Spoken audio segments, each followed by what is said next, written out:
அத்தியாயம் 1. வெல்லிங்டனில் பஸ் நின்றதும் தொப்பியை மூக்குவரை சரித்து விட்டு கொண்டு கடந்த கால நினைவுகளில் அலைந்து கொண்டிருந்த என் தோளை தொட்டு கண்டக்டர் உசுப்பினார். நீங்க தானே வெல்லிங்டன் டிக்கெட் வாங்கினீங்க?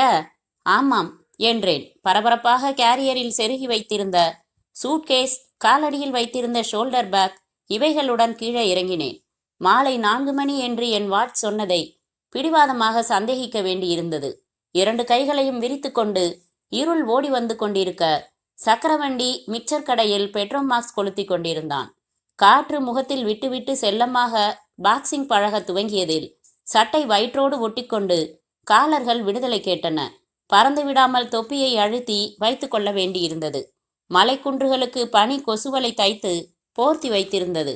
பச்சை நிற காலிஃப்ளவர் போல பார்க்கும் இடங்களில் எல்லாம் நந்தலாலாவுக்கு பதிலாக மரங்கள், தந்திக்கம்பிகள், முத்து தோரணங்கள் ஏந்தி இருக்க, சற்று முன் பெய்திருந்த மழையில் சுவர்களும் தரையும் முழுக்க நனைந்திருந்தன. ஒரு நீர்த்தேக்கத்தில் கடந்து போன ஏதோ வாகனம் சிந்தின பெட்ரோல் வர்ணஜாலம் செய்து கொண்டிருந்தது. எனக்கு உடனடியாக சூடாக ஏதாவது சாப்பிட தோன்றியது. மெதுவாக நடந்து அந்த நடுத்தரமான ஹோட்டலுக்கு வந்தேன். 3 மேஜைகளும் 12 நாற்காலிகளும் இருந்தன. ஹவுஸ்ஃபுல். நான் பார்த்து கொண்டே இருக்க ஆவி பறக்கும் சூடான பஜ்ஜிகளை கொண்டு வந்து அலுமினிய பாத்திரத்தில் கொட்டினார்கள். கை நீட்டி கேட்க பீங்கான் தட்டில் வைத்து கொடுத்ததை நின்று கொண்டே சாப்பிட்டு முடித்து காஃபி என்று நான் கேட்டிருக்க கூடாது. அத்தனை கசப்பாக நான் இதுவரை எந்த வஸ்துவையும் என் நாக்கிற்கு அறிமுகப்படுத்தியதே இல்லை. வெளியே வந்து அடுத்த கடையில் ஒரு வாழைப்பழம் வாங்கி அந்த கசப்பை சரி செய்ய முயன்றேன். பெட்டிக்கடையில் கத்திரிக்கோள் சிகரெட் வாங்கி கையோடு பற்ற வைத்து கொண்டு, கோமலா டீ எஸ்டேட் தெரியுமா என்றேன். யாருக்கு தான் தெரியாது, பேர் தான் டீ எஸ்டேட். இப்போ முக்காவாசி நலம் பூரா உருளைக்கிழங்கு தான் போடுறாங்க. லாரி லாரியா கோயம்புத்தூர் போகுதே, எதுக்கு விசாரிச்சிங்க? அதோட ஓனர் நம்பியார் சார் வீட்டுக்கு நான் போகணும். அட்ரஸ் வச்சிருக்கேன். ஆனா இந்த ஊருக்கு இப்பதான் முதல் தடவை வரேன். எப்படி போகணும்? என்னை எடை போடுவது போல பார்த்தான். நீங்க யாரு? பஸ்ல வந்து இறங்கினதால நிச்சயமா உறவா இருக்க முடியாது. ஏன்னா அவரோட உறவுக்காரங்க ஒவ்வொருத்தருக்கும் 1/2 டஜன் காராவது இருக்கும். சிகரெட்டை ஆழமாக இழுத்து விட்டு, நான் அவர்கிட்ட வேலை கேட்டு போறேன் என்றேன். அப்படியா என்றவன் தலையில் சுள்ளிக்கட்டுடன் நடந்தவனை, எலே இசைக்குமுத்து என்றான். நடந்தவன் நின்று, என்ன என்றான். நம்பியார் சார் பங்களாவை தாண்டி தானே போற? இவர் அங்க போகணுமா? வழி காட்டிட்டு போ. போங்க தம்பி, பாக்கு ஏதாவது போட்டுக்கிட்டு போங்க. எதுக்கு? வேலை கேட்டு போறப்போ சிகரெட் வாசனை அடிச்சா நல்லா இருக்குமா? நான் சிரித்து பாக்கு வாங்கி பிரித்து போட்டுக்கொண்டு இசக்கி முத்துவோடு இணையாக நடக்க துவங்கினேன். கொஞ்ச நேரம் சரிவாக நடந்து, பிறகு சமபூமியில் நடந்து, பிறகு ஏற்றமான சாலையில் மூச்சு வாங்க நடந்த பிறகு, அதான் சார் என்று காட்டின பங்களா சினிமாவுக்காக செட் போட்டது போல மேட்டில் கம்பீரமாக நின்று ஜொலித்தது. சுற்றிலும் உயரமான யூக்கலிப்டஸ் மரங்கள் சூழ்ந்திருக்க, கருப்பு கண்ணாடிகள் பொருத்தின ஜன்னல்கள் எடுப்பாக இருந்தன. தன்னை அறியாமல் யாருக்கும் உதடுகள் பிளக்கும். நான் இசக்கி முத்துவுக்கு நன்றி சொல்லி இன்னும் வென்று முடியாத பாக்கு துகள்களை துப்பிவிட்டு நிதானமாக நடந்தேன். எதிர்பார்த்த மாதிரியே கேட்டில் வாட்ச்மேன் இருந்தான். வேறு ஜோலி எதுவும் இல்லாததால் புசு புசு வென்றிருந்த நாயை தூக்கி மடியில் வைத்துக்கொண்டு அதற்கு பேன் பார்த்து கொண்டிருந்தான். என்னை பார்த்ததும் முதலில் நாய் கொட்டாவி சத்தம் ஒன்று செய்தது. அவன் திரும்பி பார்த்து, என்ன வேணும் என்றான். நான் மெட்ராஸ்ல இருந்து வரேன். என் வேலை விஷயமா சாரை பார்க்கணும் என்றேன். சார் இல்லையே, வெளியில போயிருக்காரு. மேடம் இருக்காங்களா? அவங்களும் கூட போயிருக்காங்க. நான் உள்ள வெயிட் பண்ணலாமா? கோயம்புத்தூர்ல இருக்கிற நம்பியார் சாரோட பெஸ்ட் ஃப்ரெண்டு பரமசிவம் எனக்கு தெரிஞ்சவரு. அவர் தான் என்ன அனுப்பி வச்சாரு. லெட்டர் கூட கொடுத்துருக்காரு. இப்ப வீட்டில் சுமிதா மட்டும்தான் இருக்கு. அந்த லெட்டரை கொடுங்க, காமிச்சு கேட்டுட்டு வரேன். நான் ஒற்றை காலை உயர்த்தி தொடையை மேஜையாக்கி கொண்டு அதன் மேல் சூட்கேஸை வைத்து திறந்து லெட்டரை எடுத்து கொடுத்தேன். வாங்கி கொண்டு உள்ளே போனவன் சில வினாடிகளில் வந்து சாவி போட்டு கேட்டை திறந்ததோடு என் பெட்டியையும் கையில் வாங்கி கொண்டு உள்ளே நடந்தான். பங்களாவின் வாசலை சமீபிப்பதற்கு முன்பாக யாரும் பார்த்து ரசிக்காமல் 2 செயற்கை நீரூற்றுகள் விரயமாக நீர் சிதறடித்து கொண்டிருந்தன. காட்டின சோஃபாவில் நான் அமர்ந்தவுடன் அது என்னை உள்ளே வாங்கி கொண்டது. அந்த ஹாலில் லட்சணமில்லாத 2 பொருள்கள், என் பெட்டியும் லெதர் பேக்கும் தான். நேற்றைக்குத்தான் கிரகப்பிரவேசம் செய்து குடி வந்தது போல அவ்வளவு சுத்தம். காற்றில் இனிய மனம் ஸ்ப்ரே செய்யப்பட்டிருந்தது. மூக்கிற்கு புதிய அனுபவமாய் இருந்தது. வாட்ச்மேன் என்னை விட்டுவிட்டு கேட்டுக்கு போய் ஸ்டூலில் அமர்ந்து நாயை தூக்கி மடியில் வைத்து கொள்ள அத்தனை பெரிய ஹாலில் நான் மட்டும் தனியாய் இருந்தேன். வந்த இருமலை கட்டுப்படுத்தி கொண்டேன். அங்கங்கே தொங்கும் திரைகளில் ஏதோ ஒன்றை விலக்கி கொண்டு யாரோ வரப்போகிறார்கள் என்று நான் எதிர்பார்த்திருக்க, ஹாய் என்று மாடி மீதிருந்து குரல் வந்தது. நிமிர்ந்து பார்த்தேன். அந்த பெண் பேண்ட்டும் சட்டையும் அணிந்திருந்தாள். என்னை அவஸ்தைப்படுத்த வேண்டுமென்பதற்காகவே சட்டையின் மேல் பித்தான்களை புறக்கணித்திருந்தாள். அவளை வர்ணிக்க நான் வார்த்தைகள் பொறுக்கும் முன், வாட்ஸ் யுவர் நேம் என்றாள் உடைந்த ஆங்கிலத்தில். சிவகுமார் என்றேன். டாடி வருவாரு, வெயிட் பண்ணு. சாப்பிட்டியா? மத்தியானம் என்றேன். சமையல்காரன் வீட்டுக்கு போயிட்டான். நான் காஃபி போட்டு கொடுத்தா குடிப்பியா? நான் சுமாராதான் போடுவேன். சரி என்றேன். சற்று முன் கடையில் சாப்பிட்ட காப்பியை விட சுமாராக யாராலும் காபி போட்டு விடவே முடியாது. அவள் குதித்து இறங்கி என்ஜாய் படுத்தி இருக்க வேண்டாம். ஹாலை கடக்கும்போது நின்று திரும்பி, பரமசிவம் அங்கிள உனக்கு எப்படி தெரியும் என்றாள். ஒரு தடவை ரயில் பயணத்துல சந்திச்சோம், அப்புறம் சில தடவை சந்திச்சோம். உங்க பேர் தான் சுமிதாவா? அவ்வளவு நீளம் சர்டிபிகேட்ஸ்ல மட்டும்தான். கால்மி சுமி. சுமிதா சமையலறைக்கு சென்றதும் நான் டீஃபாய் மேல் இருந்த முனை மடங்காத, விரல் ரேகை அச்சு கூட படியாத ஆங்கில பத்திரிகையை கையில் எடுத்து பார்த்தேன். விவசாய கருவிகள் தயாரிக்கும் ஒரு கம்பெனியின் படங்களுடன் கூடிய விளக்க புத்தகம். நான் சில பக்கங்கள் புரட்டின போது சுமிதா காப்பியோடு வந்தாள். என்னிடம் தந்துவிட்டு எதிரே கால் மேல் கால் போட்டு அமர்ந்து கொண்டாள். நான் கூடிய வரையிலும் ஓசையை தவிர்த்து உறிஞ்சினேன். என்ன படிச்சிருக்க சிவா? சிவகுமாருங்க. I have cut it to Siva. சொல்லு. பிஎஸ்சி. என்ன சப்ஜெக்ட்? மேத்தமேட்டிக்ஸ். Is it? என்ன பர்சன்டேஜ் வாங்கின? 96.5. வாவ் என்று கண்களை பொய் மயக்கத்தில் குளிப்பாட்டினாள். அப்படின்னா நீ எம்ஐடி போயிருக்கலாமே. வசதி இல்லைங்க. What a journey. வசதியுள்ள இடத்துல அறிவு கம்மி, அறிவுள்ள இடத்துல வசதி கம்மி. Siva, you are appointed. உங்க அப்பா வரட்டுங்க. நான் தான் இந்த வீட்டில் சுப்ரீம் கோர்ட். உனக்கு என்ன வேலைன்னு கேட்கலையே. என்ன வேலை? சுமிக்கு கணக்கு சொல்லி தரது. ஐ ரிப்பீட், கணக்கு சொல்லி தர்றது. கணக்கு பண்றது இல்ல என்று பெரிய ஹாஸ்யமாக அவள் சிரித்ததில் கொஞ்சம் நானும் கலந்து கொள்ள வேண்டியிருந்தது. நீங்க பிஎஸ்சி மேத்ஸ் படிக்கிறீங்களா? ஆமா. எங்க? ஊட்டில. வெல், அப்போ நீ தான் எனக்கு டியூஷன் டீச்சர். ஓகே. உங்க எஸ்டேட்ல வேலை கேட்டு நான் வந்திருக்கேங்க. அதுக்கு 1000 பேர் இருக்காங்க சிவா. உங்க அப்பா வந்துடட்டுங்க. சரி, வரட்டும். நீயே பாரேன், என் வார்த்தைகளை மீறி சொல்றாரான்னு பாரேன். பட் சித்தியை தான் நான் சமாளிக்கணும். எதுக்கெடுத்தாலும் எதிர்ப்பு குரல். புருவத்தை ட்விஸ்ட் செஞ்சுக்காத, ஸ்லீவ்லெஸ் போடாத, டிரைவர் இல்லாம காரை எடுக்காத. எவ்வளவு கண்டிஷன்ஸ் தெரியுமா? பட் இதுல வேடிக்கை என்ன தெரியுமா? நான் எதையுமே கடைப்பிடிக்கிறதே இல்லை. கிதார் வாசிப்பியா? ம். வாசிச்சா கேப்பியா? டெலிஃபோன் ஒலித்தது. அவள் எடுத்து காதோடு அணைத்து கொண்டு சன்னமாக பேசினாள். நான் தான் சுமி பேசுறேன். சொல்லுங்க மேனேஜர். டாடியும் சித்தியும் பார்ட்டிக்கு போயிருக்காங்க. No, I don't know. சில சமயம் மிட் நைட் கூட ஆகலாம். நீங்க ஃபோன் செஞ்சது நல்லதா போச்சு. கோயம்புத்தூர் பரமசிவம் அங்கிள் இல்ல, அவர் சிபாரிசு லெட்டர் கொடுத்து சிவான்னு ஒருத்தர் அனுப்பி வச்சிருக்காரு. Young, good looking late. வேலை வேணுமா? பெட்டி படுக்கையோட வந்திருக்காரு. பார்ட்டி நடக்கிற இடத்துக்கு ஃபோன் செஞ்சு பேசினா அப்பாவுக்கு பிடிக்காது. அதனால நான் அவரை ஸ்டாஃப் குவார்ட்டர்ஸ்ல தங்க வச்சிடுறேன். காலையில அப்பா கிட்ட பேசிக்கட்டும். என்ன? சரி சரி. எந்த நம்பர் காலியா இருக்கு? 2ஆ? சரி, நான் பாத்துக்கிறேன்.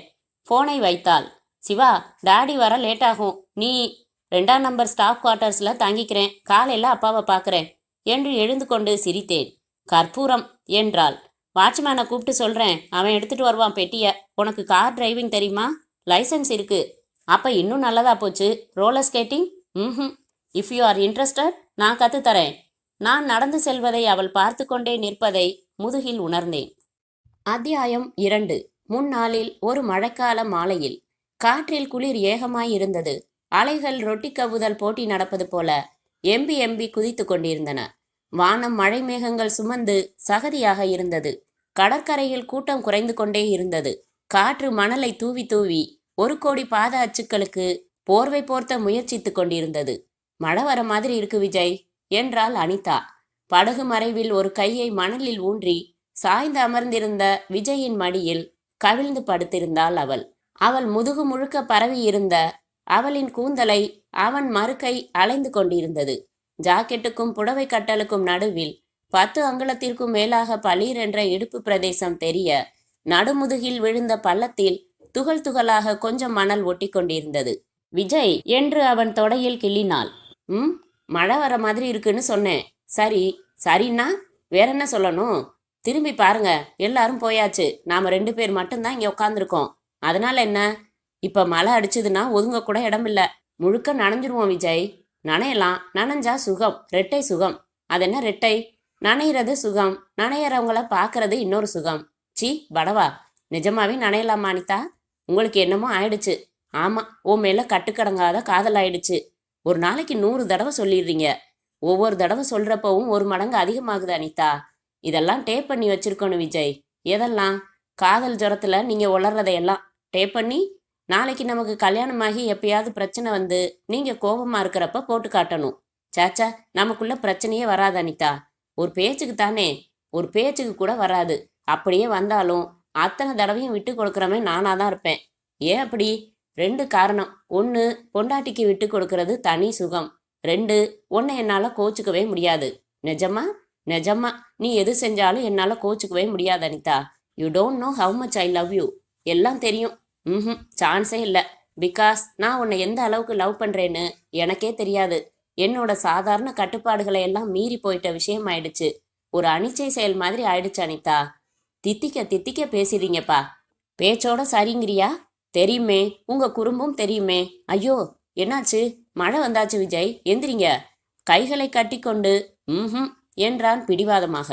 தபதபவென்று உத்தரவிட்டது போல வேகமாக மழை பெய்ய துவங்க அனிதாதான் எழுந்து நின்று அவன் கையை பிடித்து எழுப்ப முயன்று பரபரத்தாள்.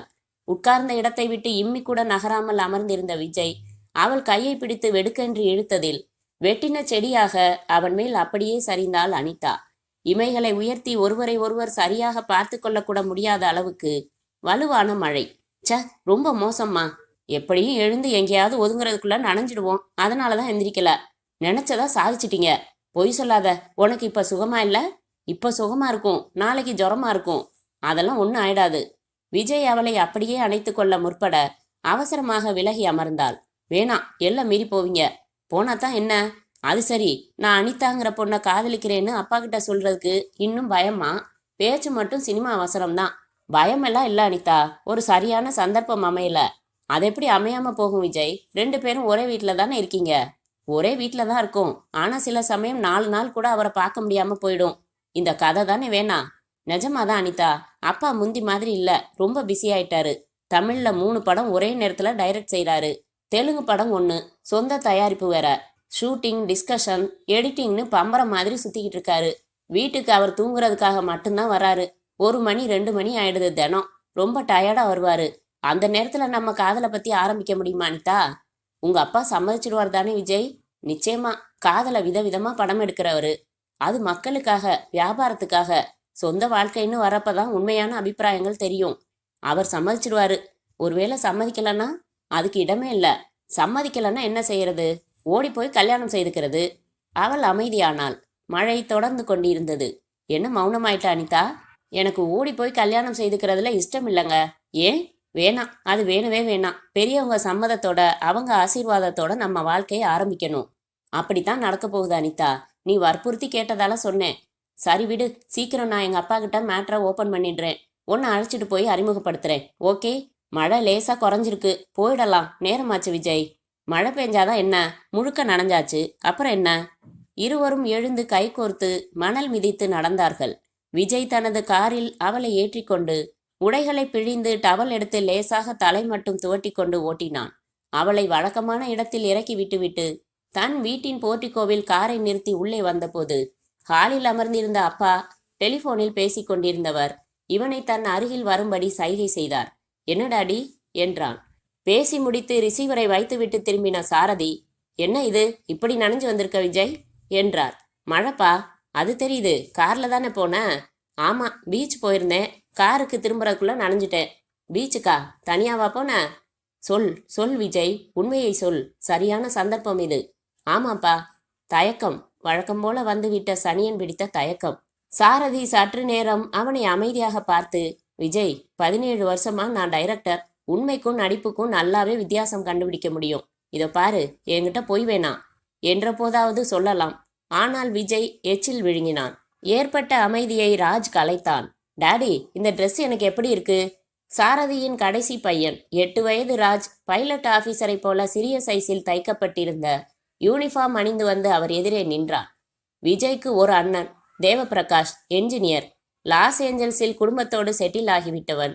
2 தம்பிகள். ஒருவன் காலேஜ் செல்லும் மணி, இன்னொருவன் ஸ்கூல் செல்லும் ராஜ். அம்மா இறந்து 5 வருடங்களாயிற்று. சாரதிக்கு எப்போதும் கடைக்குட்டி ராஜ் மேல் அலாதி பிரியம். அவன் ஒரு பொருளை கேட்டு அவர் வாங்கித்தர மறுத்ததே இல்லை. ஓவர் செல்லம். சினிமா ஷூட்டிங்குகளுக்கு ராஜ் அவரோடு வருவதற்கு பிரியப்படுவான். அழைத்து போகும்போது கதாநாயகன் மினுமினுக்கும் ஒரு கனவு காட்சிக்கான உடை அணிந்திருந்தான். டாடி, எனக்கும் அதே மாதிரி ட்ரெஸ் வேணும் என்பான். சாரதி உடனே காஸ்டியூமரை அழைத்து தைக்க சொல்லிவிடுவார். மறுநாளே அந்த உடையை போட்டுக்கொண்டு கார் எடுத்துக்கொண்டு சென்று எல்லா நண்பர்களிடமும் காட்டிவிட்டு வந்தால்தான் அவனுக்கு நிம்மதி. நேற்றைய ஷூட்டிங்கில் கதாநாயகன் பைலட் ஆபீசராக வந்ததன் விளைவு இப்போது ராஜ் ஒரு மினி பைலட் ஆபீசராக. சாரதி அவனை கிட்டே வர சொல்லி அனைத்து கன்னத்தில் முத்தமிட்டு, போ போ, எல்லா ஃப்ரெண்ட்ஸுக்கும் காட்டிட்டு வா என்றார். இந்த காட்சி மாற்றத்தில் விஜய் நைசாக நழுவி தன் அறைக்கு சென்றுவிட, ராஜ் போனதும் திரும்பி பார்த்து விஜய் இல்லாததை உணர்ந்து பெருமூச்சு விட்டார் சாரதி. அத்தியாயம் 3. ஏய் எந்திரிப்பா, கதவை தர, உன் பெயர் என்னன்னு கூட தெரியல.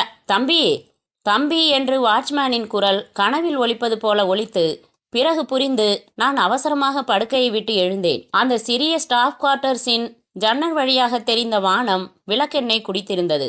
அருகில் கழற்றி வைத்திருந்த வாட்சை எடுத்து மணி பார்த்தேன். மணி 8:15. தம்பி தம்பி எந்திரிப்பா. நான் அவசரமாக எழுந்து கதவை திறந்தேன். என்னையா இப்படி தூங்குற? மணி 8:15. பயண அசதி. என்ன சமாச்சாரம்? முதலாளி ஒன்றா கூட்டிகிட்டு வர சொன்னாரு. வா. பல்லு கூட விளக்கலண்ணா. 9 மணிக்கு கோல்ஃப் கிளப்புக்கு போயிடுவாரு. நான் இதோ 10 நிமிஷத்தில் வந்துட்டேன். 15 நிமிடத்தில் குளித்து வேறு உடைக்கு மாறி தயாராகி அந்த குவார்ட்டர்ஸை கொட்டைப்பாக்கு சைஸ் பூட்டை போட்டு பூட்டிவிட்டு பங்களாவுக்கு வந்தபோது நம்பியார் டைனிங் ஹாலில் இருப்பதாக சொன்னார்கள். வரட்டும் என்று காத்திருந்த வேளையில் காலை பேப்பர் எடுத்து நின்று கொண்டே படித்தேன். மடக்கி வைத்துவிட்டு நேற்று கவனிக்க விட்டு போன சுவரில் மாட்டியிருந்த ஓவியங்களையும் புகைப்படங்களையும் பார்த்தேன். ஓவியங்களில் மூலையில் வரைந்தவரின் கையெழுத்து இருந்தது. அது மட்டும் புரிந்தது. புகைப்படங்களில் நம்பியார் குளிர்கண்ணாடி அணிந்து ஈறு தெரிய சிரித்தார். முழுக்கை ஸ்வெட்டர் அணிந்து கோல்ஃப் விளையாடினார்.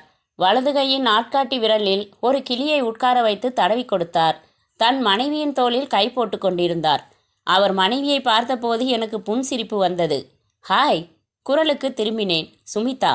சிவப்பில் சுடிதார் அணிந்து துப்பட்டாவை இடுப்பில் நாட்டியக்காரி போல முடிச்சிட்டிருந்தாள். கூந்தல் சுதந்திரமாய் 8 திக்கும் பறந்தது. இமைகளின் மேல் விரல் நகங்களின் மேல் என்று நிதானமாய் மேக்கப் செய்திருந்தாள். அப்பாவை பார்த்தாச்சா? இன்னும் இல்லைங்க, அவர் டைனிங் ஹாலில் இருக்காரு சொன்னாங்க, அதான் வரட்டும்னு இங்கே நின்னேன். இவங்க உங்கள் அப்பாவுக்கு 2வது மனைவியா என்றேன் புகைப்படம் காட்டி. யா, வயசு வித்தியாசம் பார்த்தாலே தெரியல அவனுக்கு. He is cute you know. ஆமாம், அழகு விஷயத்தில் என் சித்தி மேலேயே எனக்கு பொறாம தெரியுமா. நானாக இருந்தால் இவ்வளவு அழகை வச்சுக்கிட்டு டாடி மாதிரி ஒரு ஓல்டு மேனை கல்யாணம் பண்ணிக்கவே மாட்டேன்ப்பா. நேரில் பார்த்துட்டு நீயே சொல்லு சிவா. என்ன சொல்லணும்? ஒரு செகண்டாவது மனசில் சலனப்பட்டியா இல்லையான்னு. மை காட், என்ன இப்படியெல்லாம் பேசிக்கிட்டு. So what? வா சிவா, அப்பா கிட்ட உன்னை இன்ட்ரடியூஸ் பண்ணுறேன். அவர் சாப்பிட்டுட்டு வரட்டுமே. யூ கம் ஐ சே. விசுவாசமான ஆட்டுக்குட்டியாய் அவளை தொடர்ந்தேன். டைனிங் ஹால் என்பது மிக நவீனமாக 14 பேர் உட்கார்ந்து சாப்பிடக்கூடிய மேஜை நாற்காலிகளுடன் இருந்தது. கழுத்தில் துணி செருகி ஸ்பூன் வைத்து சாப்பிட்டு கொண்டிருந்த நம்பியார் முகத்தில் ஒரு சுருக்கம் கூட இல்லை. பெரிய புருவங்கள், பெரிய மீசை, சிவந்த உதடுகள். டாடி, இவர்தான் சிவா, பரமசிவம் அங்கிள் அனுப்பி வச்ச பையன் என்றாள் சுமி. நம்பியார் நிமிர்ந்து என்னை பார்க்க நான் கை குவித்து வணக்கம் சொல்லிவிட்டு கைகளை கட்டிக்கொண்டேன். என்ன படிச்சிருக்க? பிஎஸ்சி மேத்ஸ் என்றாள் சுமி என்னை முந்திக்கொண்டு. அவளை திரும்பி பார்த்து முறைத்துவிட்டு என்னை பார்த்தார். பரமசிவம் கொடுத்தா லெட்டரை படித்தேன். அவன் சிபாரிசு செஞ்சிருக்கான்னா அதுக்கு மேலே நான் கேள்வியே கேட்க வேண்டியதில்லை. ஆனாலும் சில விஷயங்களை நான் சொல்லிடுறேன். எனக்கு பொய் ஆகாது, அப்புறம் திருட்டும் பிடிக்காது. கேட்டால் திருப்தியாக தருவேன். உன்னை பற்றி, உன் குடும்பத்தை பற்றி சொல்லு. சொல்கிறதுக்கு அதிகமாக எதுவும் இல்லை சார். எனக்கு சொந்த ஊர் தஞ்சாவூருக்கு பக்கத்தில். அம்மா மட்டும்தான். சிரமப்பட்டு தான் படித்தேன். படித்து முடித்தப்போ அம்மா இறந்துட்டாங்க. நான் டிகிரி முடித்து 7 வேலைகளில் சேர்ந்துட்டேன். நிரந்தரமான நல்ல வேலை கிடைக்கல. மிஸ்டர் பரமசிவத்தை ஒரு தடவை ரயில் பயணத்தில் சந்தித்தேன். அவரோட அறிமுகமும் பழக்கமும் தான் கடைசியில் எனக்கு நல்ல வழி காட்டியிருக்கு. சார், நான் தங்க ஒரு இடம், சாப்பாடு, கொஞ்சம் செலவுக்கு பணம், அது போதும். சின்சியராக உழைப்பேன் சார். என்ன வேலை சொன்னாலும் கௌரவம் பார்க்காம செய்வேன் என்றேன். Very good. எஸ்டேட்டில் சூப்பர்வைசராக வேலை கற்றுக்கோ. நேற்று தங்கின குவார்ட்டர்ஸ்லேயே நீ தொடர்ந்து தங்கிக்கலாம். அப்பா, நான் சொன்னேனே என்றாள் சுமி. உன் வேலை நேரம் போக காலையிலையோ இல்லை சாயங்காலத்திலேயோ என் பொண்ணுக்கு கணக்கு சொல்லிக் கொடு. ஆகட்டும் சார் என்று அவர் அருகில் வந்து அருகில் சமையலறைக்குள் எட்டி பார்த்துவிட்டு, சார், ஒரு நிமிஷம் அம்மாவை கூப்பிடுங்க. உங்கள் 2 பேர் கால்லையும் விழுந்து ஆசீர்வாதம் வாங்கிக்கிறேன் என்றேன். என் ஒய்ஃபு ஒரு மேரேஜ் அட்டன் செய்கிறதுக்காக காலையிலே புறப்பட்டு கோயம்புத்தூர் போயிருக்கா. ஈவினிங் வந்துடுவா. ஆசீர்வாதம் எல்லாம் இருக்கட்டும், நீ சின்சியராக இருந்தால் அதுவே போதும். ஆனாலும் கை கழுவ எழுந்த நம்பியாரின் கால்களில் நான் விழுந்து ஆசீர்வாதம் வாங்கி கொண்டு எழுந்தேன். நல்லா இருப்பா, எஸ்டேட் மேனேஜர் வருவார், அவரோட ஜீப்பில் போ, உனக்கு வேலைகளை சொல்லித் தருவார். நம்பியார் கை துடைத்து கொண்டே நடந்து, சுமி நான் கிளப் போயிட்டு வந்துடுறேன், நீ காலேஜ் போகலையா என்றார். ஸ்டடி ஹாலிடேஸ் டாடி, ஊர் சுத்தாமல் படி.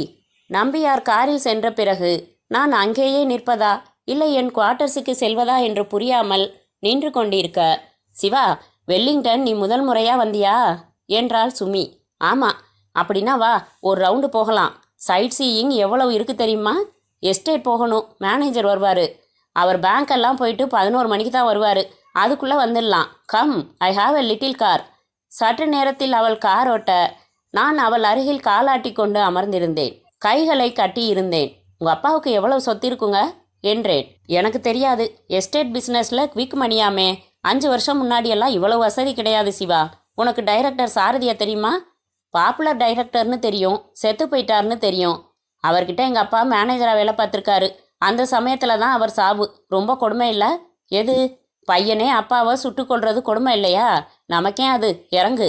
இங்கே ஒரு பியூட்டிஃபுல் நீர்வீழ்ச்சி தெரியும், காட்டுறேன் வா. நான் மௌனமாக இறங்கி அவளோடு நடந்தேன். அத்தியாயம் 4. முன்னர் ஒரு படப்பிடிப்பு ரத்தான நாளில் சாரதி 4வது சிகரெட்டை பற்ற வைத்து கொண்டு நேரம் பார்த்தார். 12:10 காலை. காலை 8:30 மணிக்கே செட்டுக்கு வந்து கேமராமேனுடன் கோணம், காட்சி, லைட்டிங் விபரங்களை விளக்கிவிட்டு 9:45க்கெல்லாம் சகலரும் முதல் ஷாட்டிற்கு தயாராக இருக்க கதாநாயகி வரவில்லை. அம்மா விஜயவாடா போடிச்சு, நின்ன ராத்திரி தான் வச்சிந்தி என்றான் புரொடக்ஷன் ஆசாமி.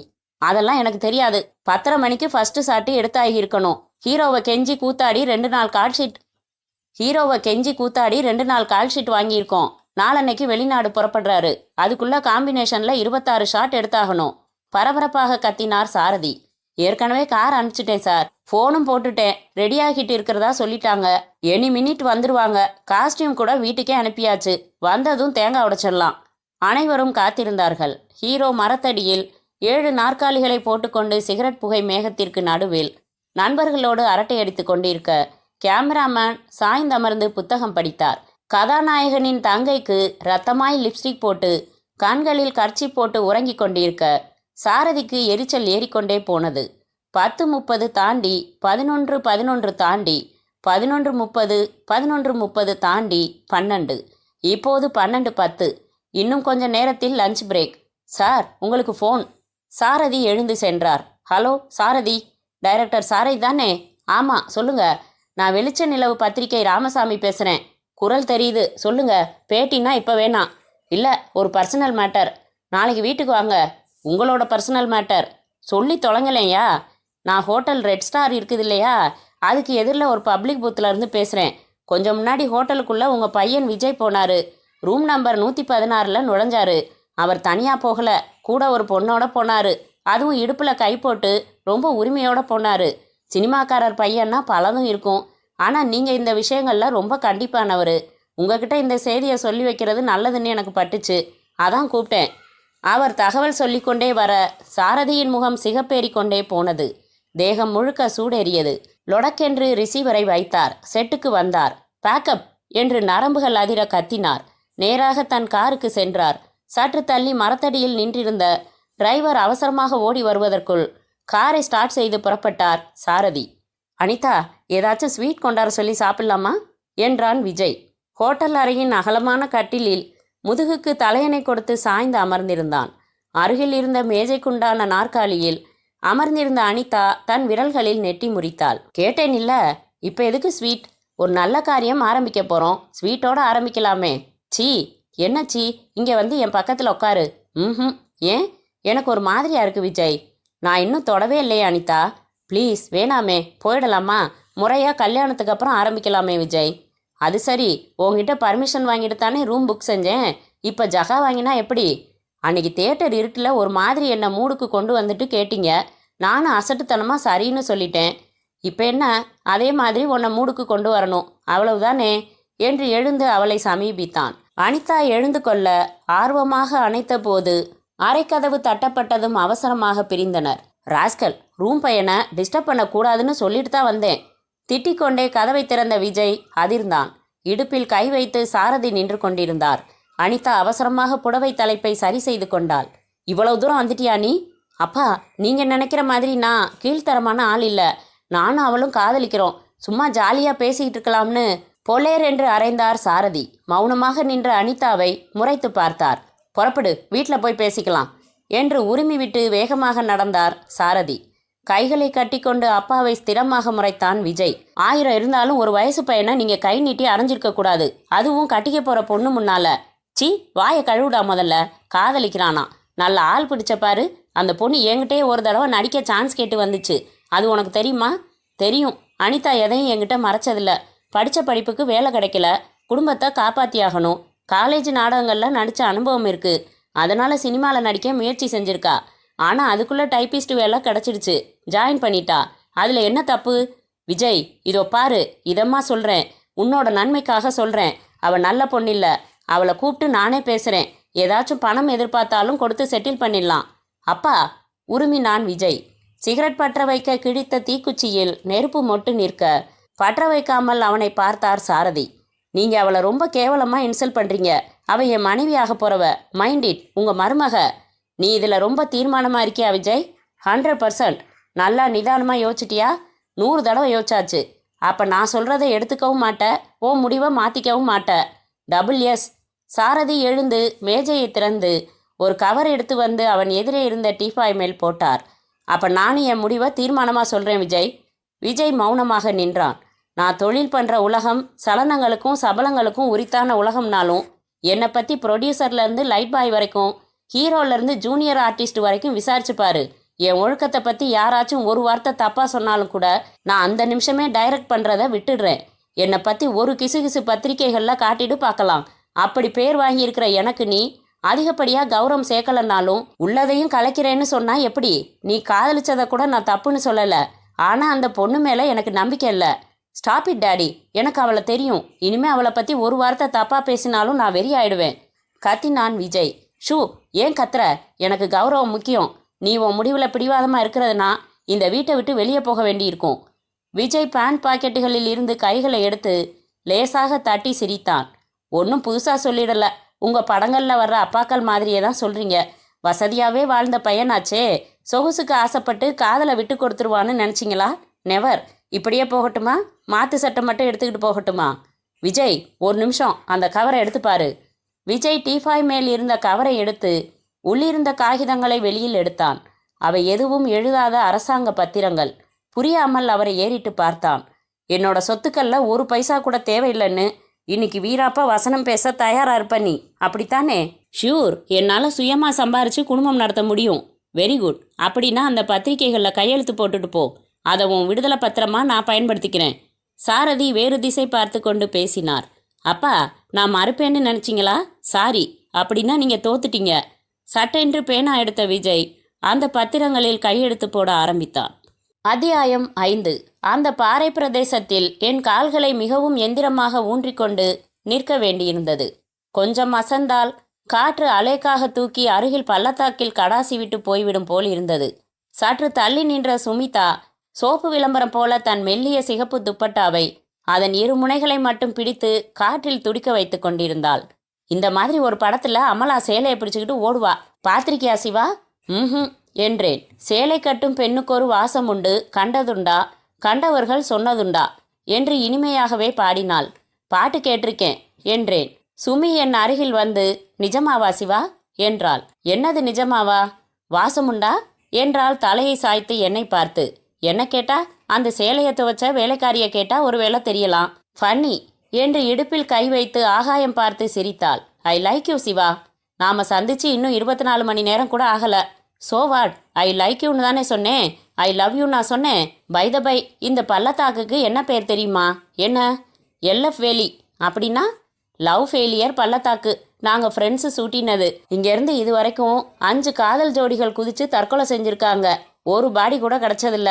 டீப் ஃபாரஸ்ட், மனித வாசனையே இல்லாத, காட்டிலாக்கா கூட நுழையாத காடு தான் இதுக்கு கீழே இருக்குது. தைரியம் இருந்தால் எட்டி பாறேன்.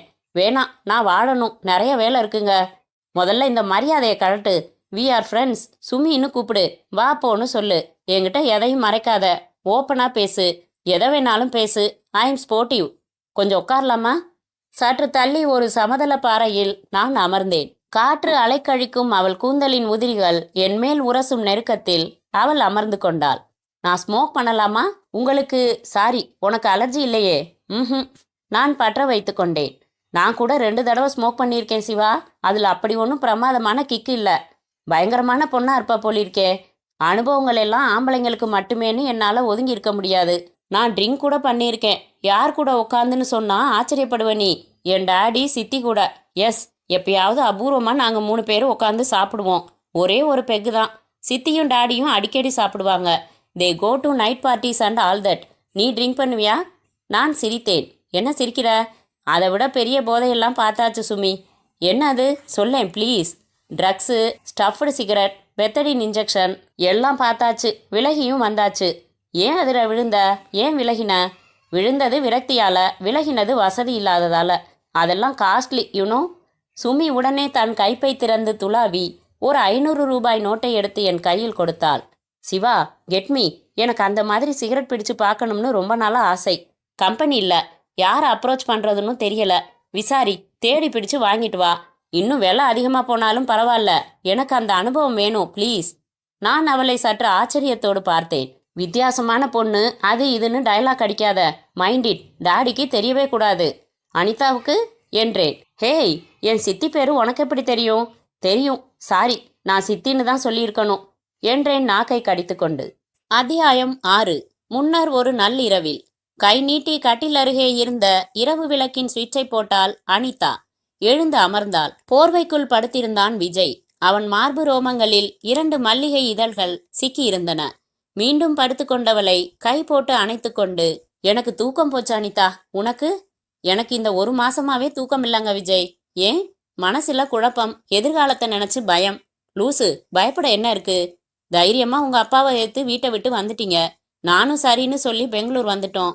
ரகசியமா ஒரு கல்யாணம் கோயில்ல வச்சு வாடகை வீடு பிடிச்சு குடி வந்தாச்சு. மெட்ராஸ்லயே இருக்கக்கூடாதுன்னு வீராப்பு பேசி என் வேலையையும் ராஜினாமா செய்ய சொன்னீங்க.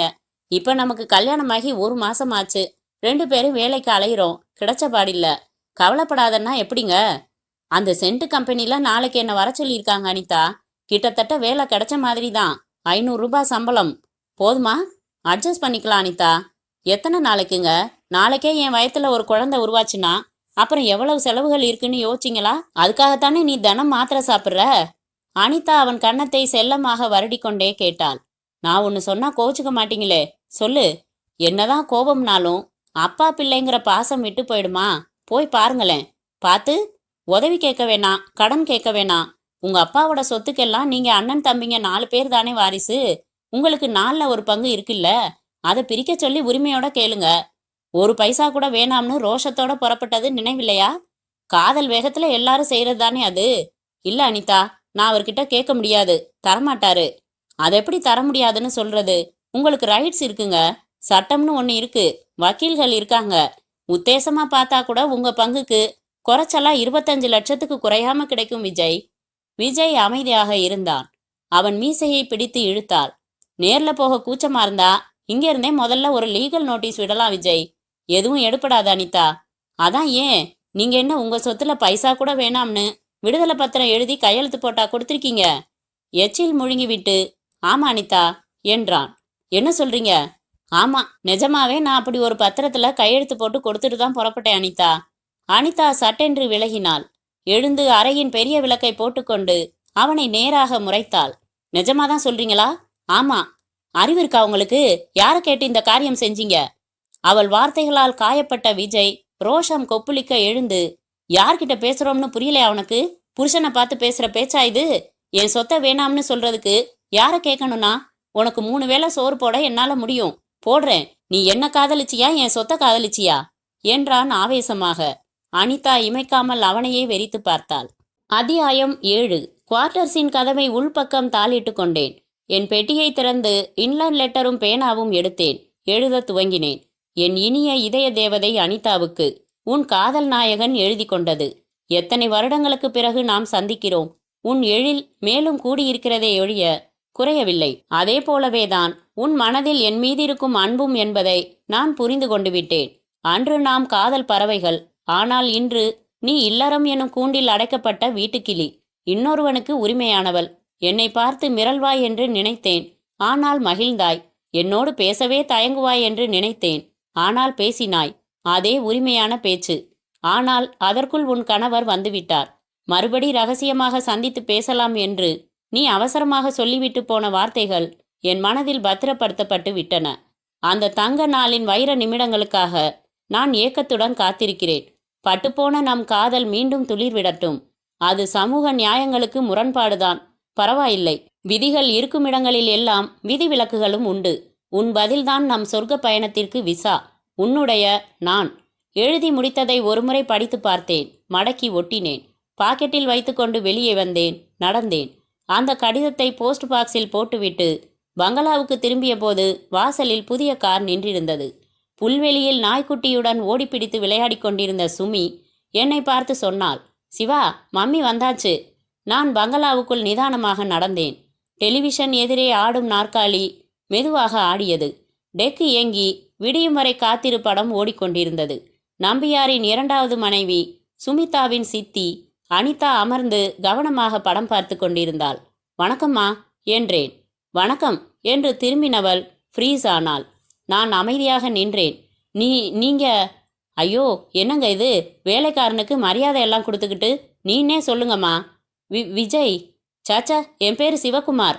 நான் உங்கள் எஸ்டேட்டில் சூப்பர்வைசராக வேலைக்கு சேர்ந்திருக்கேன். அம்மாவுக்கு என்ன குழப்பம்? என்ன மாதிரியே யாரையாச்சும் இதுக்கு முன்னாடி பார்த்துருக்கீங்களா? அனிதா என்னை இமை கொட்டாது அதிர்ச்சியுடன் பார்த்து கொண்டே இருந்தாள். ரிமோட் கண்ட்ரோல் எடுத்து படத்தை அணைத்தாள். நீங்க படம் பாருங்கம்மா, நான் தொந்தரவு பண்ணிட்டேனோ? அனிதா எழுந்தாள். என்னோட வாங்க. யாரு? என்னையா? உங்களைத்தான், வாங்க. நடந்து படிகள் ஏறி மாடியில் தனியறைக்குள் வர நானும் தொடர்ந்து வந்து கை கட்டி அமைதியாக நின்றேன். அனிதா அவசரமாக கதவை சாத்தினாள். விஜய், என்ன உங்க நோக்கம்? விஜய் விஜய்னு சொல்றீங்களே, அது யாருமா? உங்களுக்கு தெரியாது? எனக்கு தெரிஞ்சு விஜய் 17 17 17ன்னு யூரியா உரம் ஒன்று இருக்கு. மற்றபடி வேற யாரையும் தெரியாது. உங்களுக்கு என்னம்மா ஆச்சு? ஏன் இப்படி குழப்பமா பேசுறீங்க? ஸ்டாப் யுவர் நான்சென்ஸ் கத்தினாள் அனிதா. சொல்லுங்க, என்னை தேடி கண்டுபிடிச்சு இங்கே எதுக்காக வேலைக்கு வந்தவன் மாதிரி போர்வை பொத்தி வந்திருக்கீங்க? நான் தலையை சொரிந்தேன். பேசுங்க, என்னை பழி வாங்கணுமா? ஐயோ, இன்னைக்கு தான் உங்களை பார்க்குறேன். நான் ஏன் உங்களை பழி வாங்கணும்? ஓகே, மரியாதையாக ஏதாச்சும் சொல்லிட்டு இங்கேருந்து போயிடுங்க. பணம் தர்றேன், மொத்தமாக தரேன். வேணாங்க, மாதம் மாதம் சம்பளம் கொடுத்தா போதும். விஜய், என்னை வதைக்காதீங்க ப்ளீஸ். சொல்லுங்க, எவ்வளோ வேணும்? இது என்னடா வம்பா போச்சு? முதலாளி சாரும் சரி, சுமி பொண்ணும் சரி, நீங்கள் மனநிலை சரியில்லாதவங்கன்னு என்கிட்ட சொல்லவே இல்லையே. நான் வரேன். சம்மந்தம் இல்லாமல் நீங்கள் பேசுகிறத கேட்க எனக்கே பைத்தியம் பிடிச்சிடும் போலிருக்கு. நான் கதவை திறந்து கொண்டு வெளியேறினேன் அவசரமாக. மறுநாள் வெல்லிங்டன் போஸ்ட் ஆஃபீஸ் சென்றேன். நம்பியார் சார் அட்ரஸுக்கு வர லெட்டர்ஸ் எல்லாம் என்னை தினம் வாங்கிட்டு வர சொன்னாங்க. நான் இங்கே புதுசாக வேலைக்கு சேர்ந்திருக்கேன் என்றேன். கொடுத்தார்கள். பெற்றுக்கொண்டு நடந்தேன்.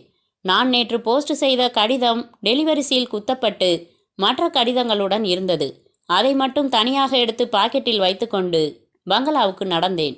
காலை செய்தித்தாள் படித்து கொண்டிருந்த நம்பியார் முன்னால் கடிதங்களை வைத்து குட் மார்னிங் சார் என்றேன். என்ன இது, நீ லெட்டர் எடுத்துக்கிட்டு வர? நேற்று பேசிக்கிட்டு இருந்தப்ப மேனேஜர் சார் சொன்னார், இங்கே உங்கள் பங்களாவுக்கு போஸ்ட்மேன் வந்து தபால் கொடுக்க 11 மணி ஆயிடுதுன்னு. காலையில் நான் 10 மணிக்கு டியூட்டிக்கு வந்தால் போதும்னு சொல்லிட்டாரு. அது வரைக்கும் சும்மா தானே இருக்கேன். அதான் ஒரு வாக் மாதிரி போய் வாங்கிட்டு வந்துடலாமேன்னு. நம்பியார் என்னை எதுவும் சொல்லாமல் பார்த்தார். சார், இதை உங்ககிட்ட சொல்லிட்டு செஞ்சிருக்கலாம். சொல்லாமல் செஞ்சது அதிக பிரசங்கித்தனம்னா சாரி என்றேன் பவ்யமாக. சிவகுமார், எனக்கு இந்த மாதிரி புத்திசாலித்தனமான அதிக பிரசங்கித்தனம் எப்பவும் பிடிக்கும் என்று சிரித்தார். தேங்க்யூ சார், இனிமேல் தினம் நான் போய் தபால் வாங்கிட்டு வந்துடுறேன் என்று நகர்ந்த போது மாடியில் இருந்த அனிதா, என்னங்க, அந்த பையனை கொஞ்சம் மேலே வர சொல்லுங்க, வீடியோ கடை வரைக்கும் போகணும் என்றாள். சிவா, எந்த வேலையும் செய்வேன்னு சொல்லிட்டியா? அதனால் வந்த வினை. போ, மாடிக்கு போய் என்னன்னு கேளு. அதனால் என்ன சார், நீங்கள் என் அண்ணன் மாதிரி சார் என்றேன். மாடிக்கு வந்தேன். அனிதாவிடம் வந்து எந்த கடையில் கேசட் ரிட்டர்ன் செய்யணும் மேடம் என்றேன். சொல்ல மாட்டீங்களா என்றாள். என்ன சொல்லணும் மேடம்?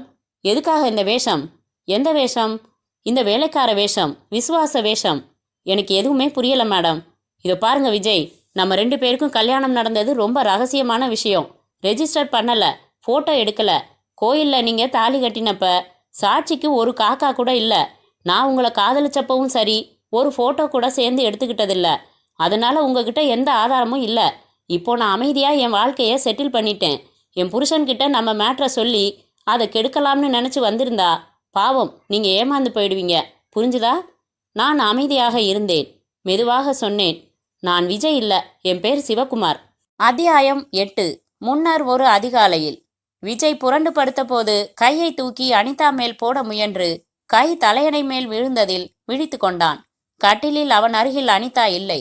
எழுந்து பாத்ரூம் அருகே வந்து தாழை கவனித்தான். வெளிப்புறம் தாழிடப்பட்டிருந்தது. புரியாமல் படுக்கையறையை விட்டு வெளியே வந்து வீட்டின் வாசலை பார்த்தான். கதவின் உள் தாழ்பால் திறந்து கிடக்க கதவுகள் வெறுமனே சாத்தப்பட்டிருந்தன. அனிதா, அனிதா! எங்கிருந்தும் பதில் குரல் இல்லை. திரும்பினால் தினசரி கேலண்டரின் ஆணியில் ஒரு மடக்கப்பட்ட கடிதம் குத்தி வைக்கப்பட்டிருந்தது. விஜய் அதை எடுத்து படித்தான். அன்புள்ள என் கணவருக்கு அனிதா எழுதி கொண்டது. நான் உங்களை விட்டு பிரிந்து போகிறேன். ஒரு நல்ல பிரகாசமான வாழ்க்கையை தேடி நாம் காதலித்து திருமணம் செய்து கொண்டோம், உண்மைதான். ஆனால் சூழ்நிலையில் பல மாற்றங்கள் என்னை இந்த முடிவுக்கு துரத்திவிட்டன. என்னை தேடி அலைய வேண்டாம். அப்படியே தேடி என்னை கண்டுபிடித்தாலும் உங்களோடு வாழ என்னை அழைக்க வேண்டாம். வரவே மாட்டேன். எனக்கு தேவை சுவாரஸ்யமான உல்லாசமான ஒரு வாழ்க்கை. அதை உங்களால் தர முடியவில்லை. இனியும் முடியும் என்னும் நம்பிக்கை எனக்கு இல்லை. வாழ்ந்த வரைக்கும் போதும். நண்பர்களாக பிரியலாம். Good bye. இப்படிக்கு அனிதா. கையில் கடிதத்தை பிடித்தபடி ரொம்ப நேரம் அப்படியே நின்று கொண்டிருந்தான் விஜய். அத்தியாயம் 9. நான் நின்று கொண்டிருந்த இடத்தை சுற்றிலும் ஏராளமான மரங்கள், புதர்கள், ஜிலுஜிலுவென்று காற்று. இதே இடத்திற்கு ஏற்கனவே சுமியும் நானும் வந்திருந்ததால் குறிப்பிட்டு சொல்லியிருந்தேன். அவசியம் வருகிறேன் என்று உற்சாகமாக தலையை அசைத்தவளை இன்னமும் காணோம். மரங்களின் இலைகளின் முனைகள் பனி அழுகையில் கொட்டி கொண்டிருக்க நான் கர்ச்சி போட்டு அமர்ந்தேன். பெயர் தெரியாத பறவை ட்ரூயி என்றது. மரங்களின் இடைவெளிகளில் தெரிந்த மலைகள் மேல் சாம்பிராணி போட்டது போல புகை உலவிக் கொண்டிருக்க கொலுசு சத்தம் கேட்டது. திரும்பி பார்த்தேன். ஜீன்ஸ் பேண்ட் முனைகளில் முடிச்சு போட்டு லேசான உப்பலுடன் இடுப்பை வெளிப்படுத்தும் சட்டையுடன் சுமிதா நடந்து வந்தாள். என் அருகே வந்து அமர்ந்தாள். வந்தாச்சு. எதுக்கு வர சொன்ன சிவா? சுமி, நீதானே புது அனுபவம் வேணும்னு சொன்ன. நான் பாக்கெட்டில் இருந்து சிகரெட் பாக்கெட் எடுத்து 2 சிகரெட்டுகள் எடுத்தேன். ஸ்டஃப்டு சிகரெட் என்றேன். வாவ் என்றாள். அந்த சிகரெட்டை எப்படி புகைக்க வேண்டும் என்று அவளுக்கு கற்றுக் கொடுத்தேன். அவளிடம் துளி கூட தயக்கம் என்பதே இல்லை. மிக ஆர்வமாக ஈடுபட்டாள். முதல் அனுபவம் என்பதால் ஒரே இழுவையில் போதையில் விழுந்தாள். ஹோல்மி சிவா, இந்த மலை ஊஞ்சலாடுது, நான் விழுந்துட போறேன் என்றாள். என் மடிமேல் விழுந்து இடுப்பை கட்டிப்பிடித்து கொண்டாள். விட்டுடாத, என்னை விட்டுடாத, நான் விழுந்துடுவேன் என்றவள் பெரிதாக சிரித்தாள். உன் காது எவ்வளவு பெருசு, அந்த மரம் எவ்வளவு உயரம் என்றாள். கை நீட்டி என் மீசையை தொட முயன்று தொடாமல், என்ன உன் மீசை தூரமா போய்கிட்டே இருக்கு, பிடிக்க முடியலையே என்றாள். அப்படியே கண்களை இறுக்கமாக மூடிக்கொண்டாள். ட்விங்கிள் ட்விங்கிள் ஸ்டார் என்று பாடினாள். ஐயோ, இப்ப கிதார் இல்லையே என்றாள். சற்று நேரத்தில் அமைதியாக என் மடியிலேயே உறங்க துவங்கினாள். என் கைகளை எடுத்து தப்பான இடத்தில் வைத்து கொண்டு நான் கையை எடுத்துக்கொண்டேன். சுமிதா பேபி, என்னை சலனப்படுத்தாதே. என் வாழ்வில் 2வது காதல் இல்லவே இல்லை. பாவம், நீ ஒரு கருவி, தட்ஸ் ஆல். அத்தியாயம் 10. முன்னர் ஒரு விரக்தியான பொழுதில் பம்பாயில் நெரிசலான அந்த தெருவில் புறாக்கூடுகள் போல இருந்த மாத வாடகை அறைகளில் ஒன்றில் கட்டிலில் பனியனுடன் மடியில் தலையணையுடன் அமர்ந்து கன்னத்தில் கைதாங்கி கேட்டுக்கொண்டிருந்தான் சந்தீப் என்னும் அந்த நண்பன். அப்புறம்? எதிரே தரையில் சுவரில் சாய்ந்து அமர்ந்திருந்தான் விஜய். அவன் கையில் பீடி, கைலியில் நிறைய பொத்தல்கள், முகத்தில் மண்டின தாடி. அப்புறம் என்ன, பொண்டாட்டி லெட்டர் எழுதி வச்சுட்டு ஓடி போறது ஒரு புருஷனுக்கு பெரிய அதிர்ச்சி சந்தீப். அதுலேயும் அவளை நான் காதலிச்சு கல்யாணம் செஞ்சுக்கிட்டேன். எங்க அப்பாவோட சொத்துல 1 பைசா கூட வேணான்னு விடுதலை பத்திரம் எழுதி கொடுத்துட்டு காதல் தான் பெருசுன்னு அவளோட பெங்களூர் வந்து கல்யாணம் பண்ணினேன். ஆனா அவ பணம் தான் பெருசுன்னு என்ன உதறிட்டு போயிட்டா. ஒரு மனுஷனுக்கு இதை விட ஒரு பெரிய அவமானம் இருக்க முடியாது சந்தீப். நான் நொறுங்கி போயிட்டேன், நொந்து போயிட்டேன். எங்க அப்பா அப்பவே சொன்னாரு, அவ நல்லவளா தெரியலன்னு. நான் கேட்கல. எனக்குள்ள ஒரு வெறி, சம்பாதிக்கணும், சுயமா சம்பாதிக்கணும், நிறைய சம்பாதிக்கணும். அதுக்கப்புறமா அவளை தேடி கண்டுபிடிச்சு அவ முகத்துல தூணு துப்பணும்னு வெறி. எங்க அப்பா மனம் நோகிற மாதிரி பேசிட்டு அவர்கிட்ட விடுதலை பத்திரமே எழுதி கொடுத்துட்டு வந்தப்புறம் மறுபடி அவர்கிட்ட போய் நிற்க இஷ்டம் இல்லை. தன்மானம் இடம் தரல. பெரிய ஆளானதும் தான் அவரை பார்க்கணும்னு நினச்சேன். பெங்களூரில் 1 வருஷம் பல வேலைகள் பார்த்தேன். சந்திப்பும் நட்பும் கிடச்சிது. இப்போ உன்னோட சினிமா பேனர் வரைகிற ஆர்டிஸ்டா வேலை பார்த்துக்கிட்டு இருக்கேன். என்னமோ இன்னைக்கு தான் சொல்லணும்னு தோணுச்சு என்றான் விஜய். ஒரு பிரபலமான டைரக்டரோட பிள்ளைக்கு இப்படி ஒரு சிரமமான வாழ்க்கை இருக்கும்னு யாரும் யூகம் கூட பண்ண முடியாது விஜய். உங்கள் அப்பாவை பார்த்து 2 வருஷமாச்சா? 2.5 வருஷம் இருக்கும். அவள் ஓடிப்போயும் அதே 2.5 வருஷமாச்சு. ஒரே மாதம்தான் நாங்கள் தம்பதிகளாக வாழ்ந்தோம். இப்போ அவள் எங்கே இருக்கான்னு தெரியாது. நான் பணக்காரனை ஆனப்புறம்தான் தெரிஞ்சுக்க விரும்புகிறேன். இந்த தொழிலையும் பெருசாக அப்படி எதுவும் வாய்ப்பில்லையே விஜய். பார்க்கலாம், எனக்கு நம்பிக்கை இருக்குது என்றான் விஜய். என் ஃப்ரெண்டு ஒருத்தன் கல்ஃபுக்கு ஆள் எடுத்து அனுப்பிக்கிட்டு இருக்கான். நம்பிக்கையானவன். போறியா? 5 வருஷம் கான்ட்ராக்டில் போயேன். நல்ல சம்பளம். போயிட்டு வந்து சம்பாரித்த காசில் பிஸ்னஸ் பண்ணலாம். இங்கே மாத சம்பளத்துக்கு வேலை பார்த்துக்கிட்டு இருந்தா எப்போ பணக்காரனாகிறது? விஜய் சில வினாடிகள் யோசித்தான். சந்தீப், நான் தயார், நீ ஏற்பாடுகளை பண்ணு என்றான். அத்தியாயம் 11. 15 நாட்களுக்கு பின் நம்பியார் காரில் சுமிதாவை ஏற்றிக்கொண்டு புறப்படும் முன்பாக என்னை அருகில் அழைத்தார்.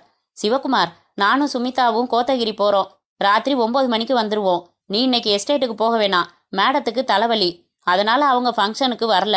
வீட்டில் அவங்க மட்டும் தனியாக இருப்பாங்க. நீ வீட்டிலேயே துணையாரு என்றார். நான் உற்சாகமாக தலையாட்டினேன். 1 நிமிஷம் டாடி என்று காரை விட்டிறங்கி என் அருகில் வந்த சுமிதா, நாளைக்கு கண்டிப்பாக எனக்கு அந்த சிகரெட் வேணும்பா, ஏற்பாடு செஞ்சிடு என்ன என்று ரகசியமாக சொல்லிவிட்டு மறுபடி காரில் சென்று அமர்ந்து கொண்டு தன் டாடியிடம், கணக்கில் சில ப்ராப்ளம்ஸ் ஒர்க் அவுட் பண்ணி வைக்க சொன்னேன், போலாம் டாடி என்று என்னை பார்த்து சிரித்தாள். கார் போனதும் நான் திரும்பி வாசலில் சற்று தள்ளி நின்ற அனிதாவை பார்த்தேன். தலையசைத்து என்னை அருகில் அழைத்தாள். போனேன். உங்கள் கூட மனம் விட்டு பேசுறதுக்காக இந்த சந்தர்ப்பத்தை ஏற்படுத்திக்கிட்டேன். என்னோட ரூமுக்கு வாங்க, பேசலாம் சன்னமாக சொல்லிவிட்டு அனிதா மாடி அறைக்கு செல்ல சற்று தாமதித்து நான் சென்றேன். விஜய், நான் உங்களுக்கு செஞ்சது பெரிய துரோகம்தான், நான் மறுக்கலை. ஆனால் இப்போ நான் இந்த குடும்பத்தில் செட்டில் ஆகிட்டேன். நம்பியார் என் மேலே உயிரே வச்சிருக்காரு. எல்லா வசதிகளும் இந்த வீட்டில் இருக்குது. நான் ரொம்ப சந்தோஷமாக இருக்கேன். ஏதோ ஒரு திட்டத்தோடு தான் நீங்கள் இந்த வீட்டில் நுழைஞ்சிருக்கீங்க. வாயை திறந்து பேசுங்க. நீங்கள் கேட்குற பணத்தை கொடுக்க இப்போ என்னால் முடியும். நான் கைகளை கட்டி கொண்டு அவளை பார்த்தேன். பேசுங்க. நான் விஜய் இல்லை சிவகுமார்னு பழைய பல்லவியை ஆரம்பிச்சிடாதீங்க தயவு செஞ்சு. இல்லை, ஆரம்பிக்கல. நான் சிவகுமார் இல்லை, விஜய் தான் என்றேன் நான். அப்பாடா, இதை ஒத்துக்க வைக்கிறதே பெரும்பாடா போயிடுச்சு. ரைட், எவ்வளோ பணம் வேணும் உங்களுக்கு? அனிதா, நாம் எப்படியெல்லாம் காதலிச்சோம் நினைவிருக்கா? அதெல்லாம் 7-8 வருஷத்துக்கு முன்னால் நடந்து முடிஞ்ச பழைய கதை. இந்த இடைப்பட்ட வருஷங்கள்லாம் நான் என்னென்ன கஷ்டங்களை அனுபவிச்சேன்னு உனக்கு தெரியாது அனிதா. பம்பாய் போனேன், துபாய் போய் 5 வருஷம் கழித்து திரும்பினேன். பம்பாயில் சொந்த வீடு இருக்கு இப்போ. நானே சம்பாதிச்சது. எங்கள் அப்பா கிட்ட போய் மன்னிப்பு கேட்டு ஒன்றா வாழணும்னு நினச்சிருந்தேன். எங்கள் அப்பா செத்தப்ப நான் துபாயில் இருந்தேன். வெறுத்து போயிட்டேன். அவரோட உடம்ப கடைசியாக பார்க்க கூட கொடுத்து வைக்கல. கான்ட்ராக்ட் முடிஞ்சு 3 மாதம் முன்னாடி தான் பம்பாய் திரும்பினேன். மெட்ராஸ் வந்தேன். உன்னை பற்றி விசாரித்தேன். ரொம்ப அலைஞ்சு விசாரிச்சப்புறம்தான் நீ இங்கே இருக்கிறது தெரிஞ்சுது. உன் புருஷன் நம்பியார் எங்கள் அப்பா கிட்ட வேலை பார்த்தவர்னு கேள்விப்பட்டேன். ரயில் பயணத்தில் எதேச்சையாக பரமசிவத்தை பார்த்தேன். பேசிட்டு வந்தப்ப உன் கணவர் தனக்கு ஃப்ரெண்டுன்னு சொன்னார். உன்னை சந்திக்கணுங்கிற ஆர்வத்தினால அவரோட கொஞ்சம் பழக்கம் வச்சுக்கிட்டேன். நான் வேலை தேடி அலையிறவனா சொல்லிக்கிட்டேன். சிபாரிசு லெட்டர் வாங்கிக்கிட்டு இங்கே வந்தேன். போதுமா? எல்லாத்தையும் சொல்லி முடிச்சிட்டேன். ஒன்றை தவிர என்றாள் அனிதா. என்ன அது? வந்த நோக்கம் என்னன்னு இன்னும் சொல்லலையே. நான் எச்சில் விழுங்கினேன். அனிதா, எனக்கு சொல்ல தயக்கமாக இருக்கு. தைரியம் வரல. நீ எனக்கு துரோகம் செஞ்சதில் உன் மேலே ஒரு பக்கம் கோபம் இருந்தாலும் உன் கோணத்தில் பார்க்குறப்ப சில நியாயங்கள் இருக்கோன்னு அடிக்கடி நினச்சிக்கிறதுண்டு அனிதா. நான் ஒரு யோசனை சொல்கிறேன். உனக்கு பிடிச்சிருந்தா சம்மதிக்கலாம். உனக்கு பிடிக்கலன்னா நான் அடுத்த நிமிஷமே இந்த வீட்டை விட்டு உன் வாழ்க்கையை விட்டு விலகி போயிடுறேன். என்ன யோசனை? இங்கே வேணாம். நான் ரூமுக்கு வந்து நேரமாச்சு. மற்ற வேலைக்காரங்க சந்தேகப்படலாம். ஈவினிங் 6 மணிக்கு நான் சொல்கிற ஒரு இடத்துல காத்திருந்தா கொஞ்ச நேரத்தில் நான் அங்கே வந்துடுறேன். பேசலாம் என்ன என்றேன். சரி, எனக்கு பிரச்சனை தீரணும் விஜய். எங்கே வரணும்? நம்ம எஸ்டேட்டுக்கு நேர் பின்னால் ஒரு சர்ச் இருக்குது. அதுக்கு பக்கத்தில் ஒரு பாறை மேடை இருக்கு பாரு. தெரியும், வரேன். ஈவினிங் கார் எடுத்துக்கிட்டு நான் இங்கே வந்துடுறேன். நீங்கள்? நீ புறப்பட்டு போன கொஞ்ச நேரம் கழித்து புறப்பட்டு வரேன். சேர்ந்து போனால் நல்லா இருக்காது. நான் அவள் தலையாட்டலுக்கு பின் அறையை விட்டு வெளியே வந்தேன். கீழே இறங்கினேன். மாலைக்காக காத்திருந்தேன். பேசிக்கொண்டது போலவே 5:30 மணிக்கு அனிதா காரில் புறப்படும் முன்பாக என்னை அர்த்தத்துடன் பார்த்து கொண்டாள். சற்று கழித்து நான் வீடியோ கடைக்கு போவதாக சொல்லி புறப்பட்டேன். அத்தியாயம் 12. முன்னர் ஒரு கோபமான சூழ்நிலையில் தன் அறையிலிருந்து வேகமாக இறங்கி வந்தார் டைரக்டர் சாரதி. கீழே ஹாலில் காத்திருந்தார் மேனேஜர் நம்பியார். மேனேஜர், என்னோட வாங்க. சாரதி வேகமாக நடந்து தன் காருக்கு வந்தார். நீ வரவேணா என்று டிரைவரை சொல்லிவிட்டு இவரே டிரைவிங் சீட்டில் அமர்ந்தார்.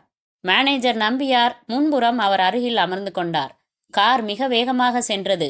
சார், என்ன இவ்வளவு கோபமா என்றார் நம்பியார் பவ்யமாக. நம்பியார், நான் ஒரு சொல் தாங்க மாட்டேன்னு உங்களுக்கு தெரியுமில்ல. சொந்த பையனா இருந்தாலும் என்னை மதிக்கலன்னா அவனை நான் மதிக்க மாட்டேன்னு உங்களுக்கு தெரியுமில்ல. யாருக்காவது 10 பைசா நான் துரோகம் செஞ்சிருக்கேனா? இன்னைக்கு ஃபோன் பண்றான்யா அந்த பைனான்சியர். நம்ம கம்பெனி ஆட்டம் காண்றதா யாரோ சொன்னாங்களாம். அதனால அவன் கொடுத்த 10 லட்சத்தை திரும்ப கொடுத்தா தேவலன்னு சொன்னான். எனக்கு கடுப்பாயிடுச்சு. நேர்ல வர்றேன்னு சொல்லி புறப்பட்டுட்டேன் என்று மூச்சு வாங்கினார் சாரதி. சற்று நேரத்தில் ஒரு சேட் வீட்டு வாசலில் கார் நின்றது. குர்தா போட்ட சேட் கதவு திறந்து வாங்கோ வாங்கோ என்றார். என்னையா வாங்கோ, போன்ல பேசினது நீதானே என்றார் சாரதி. ஆமா, உட்காருங்க. இத்தனை வருஷமா இந்த இண்டஸ்ட்ரியில இருக்கேன். யாருமே என்ன தப்பு சொன்னதில்ல. என் நேர்மையை சந்தேகப்பட்டு எப்படி பேசலாம்? முதல்ல பதறாம உட்காருங்கோ என்ற சேட்டு. சார், நான் வட்டிக்கு பணம் தந்து பிஸ்னஸ் பண்றேன். நீங்க டைரக்டர். சமீபத்துல நீங்க 2 படம் சொந்தமா தயாரிச்சிங்க. ஒன்று நல்லா ஓடிச்சு, ஒன்று சுமாரா ஓடிச்சு. இப்போ 3வது தயாரிப்பு. இப்போ நீங்க எடுத்துக்கிட்டு இருக்கிற படம் சரியா வரலன்னு இண்டஸ்ட்ரியில டாக். யார் என்னான்னு சொல்ல மாட்டேன். நீங்க வேற இடத்துல ஃபைனான்ஸ் ஏற்பாடு செஞ்சுக்கங்க. என் பணத்தை திருப்பி கொடுத்துருங்க. இதைத்தான் நான் ஃபோன்ல சொன்னேன். இப்போ நேர்லையும் சொல்றேன். இதுல என்ன தப்பு? சாரதிக்கு மூக்கின் துவாரங்கள் விரிந்து அடங்கி துடித்தன. இதை பாரு, இந்த மாதிரி இன்சல்ட்டா யாரும் என்ன பேசினதில்ல. நீ பேசிட்ட. இனிமே உன்னோட தொடர்பே வேணாம். 10 நாள் டைம் வச்சுக்கோ. நான் 10 லட்சத்தை வட்டியோட திருப்பி கொடுத்துட்றேன். வாங்க நம்பியார். சாரதி விருட்டென்று புறப்பட்டார். காரை அந்த ஹோட்டலுக்கு ஓட்டினார். திறந்தவெளி உணவரங்கத்தில் சாரதியும் நம்பியாரும் ஒரு மேஜையில் எதிரெதிராக அமர்ந்தார்கள். சார், பணம் பூரா ப்ரொடக்ஷன்ல இருக்கு. நீங்க திடீர்னு 10 நாள்ல தந்துடுறேன்னு சொல்லிட்டு வந்துட்டீங்க. நம்பியார், நம்பிக்கை இல்லாத இடத்துல எப்பவும் வியாபாரம் தொடரக்கூடாது. உடனே வெட்டிடணும். இப்ப நீங்க என்கிட்ட சேர்ந்தது எப்போ? 2 வருஷம் இருக்கும். இந்த 2 வருஷத்துல உங்க பழக்கத்தை வச்சு எவ்வளவு நம்பிக்கைக்கு உரிய ஆளா வச்சிருக்கேன் உங்களுக்கே தெரியும். ஊட்டிக்கு பக்கத்துல அது எந்த ஊரு? Wellington sir. அங்கே எஸ்டேட் வாங்கியிருக்கேன். 17 லட்சத்துக்கு. உங்க பேர்ல தானே வாங்கினேன். என்னதான் வெத்து பத்திரங்கள்ல கையெழுத்து வாங்கி தனியா வச்சிருக்கேன்னாலும் அடிப்படை நம்பிக்கை இல்லாம செய்ய முடியுமா? எதுக்கு சொல்ல வரேன்? நான் ஒருத்தரை நம்பினா கடைசி வரைக்கும் நம்புவேன். சரி, இப்ப 10 நாள்ல பணம் தர்றதா சொல்லியாச்சு. அந்த மலையாள ப்ரொடியூசர் எஸ்டேட் ஏதாச்சும் வந்தா சொல்லுங்களேன்னு சொன்னாரு. உங்க நிலத்தை விற்கிறதா சொல்லி அந்த எஸ்டேட்டை வித்துடுறேன். நீங்க கையெழுத்து போட்டுடுங்க. அந்த பணத்தை தூக்கி சேட்டு முகத்துல எரிஞ்சிடலாம். சரி சார், சும்மா பினாமியா என் பேர்ல வாங்கினது தானே சார். உங்க உழைப்பு, உங்க பணம். எப்ப எங்க கையெழுத்து போட சொன்னாலும் போடுவேன். அடுத்தவங்க காசு பைசா நமக்கு தேவையில்லை என்றார் நம்பியார். சாப்பிட்டு முடித்து காரில் பயணம் செய்யும் போது நம்பியார் சிந்தனையில் ஆழ்ந்தார். பாவி, அந்த எஸ்டேட் மேல் குறி வைத்திருந்தேனே. இன்கம் டாக்ஸுக்கு பயந்து என் பெயரில் பதிவு செய்து பத்திரம் கூட என் பொறுப்பில்தானே ரகசியமாக இருக்கிறது.